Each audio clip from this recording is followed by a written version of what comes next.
You think the American dream was your idea? That you chose this life? Think again. It was sold to you, through commercials, jingles, and a perfectly curated vision of happiness. After World War II, America had a problem. Millions of soldiers were coming home, and the economy needed a way to keep them spending. The solution? Suburbia. Rows of identical houses, each with a driveway, a lawn, and a family inside. But a house wasn't just four walls, it was a lifestyle, and advertising made sure you bought into it. In the 1950s, brands weren't just selling products, they were selling identity. If you were a man, success meant driving the newest car, smoking the right cigarettes, and having the latest gadgets. If you were a woman, your role was marketed to you through detergent commercials, cookbook ads, and smiling housewives who made it all look effortless. The TV became the most powerful salesman in history.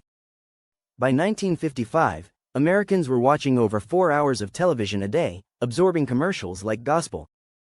And the ads weren't just selling products, they were shaping culture. Take Betty Crocker. When they introduced instant cake mix, sales flopped. Why? It was too easy. Women felt guilty, like they weren't really baking. Enter Ernest Dichter, the father of motivational research. He understood that people didn't just buy products, they bought feelings. His solution? A simple tweak: tell housewives to add an egg. That single step created emotional investment, and suddenly, sales skyrocketed. It wasn't about the cake, it was about how it made you feel, but they didn't stop at food. In 1959, Vice President Nixon stood in a model kitchen during the kitchen debate, telling the world that America's strength wasn't just in politics, it was in consumer goods. Washing machines, refrigerators, and vacuum cleaners weren't just conveniences. They were symbols of progress, but more importantly, they were marketed as the heart of the home, reinforcing the idea that women were the ones responsible for making that home run smoothly. This is where advertising started blurring the lines between product and identity. The formula hadn't just been about convenience or status, it was now about gender roles. Products weren't just something you needed, they told you who you were supposed to be.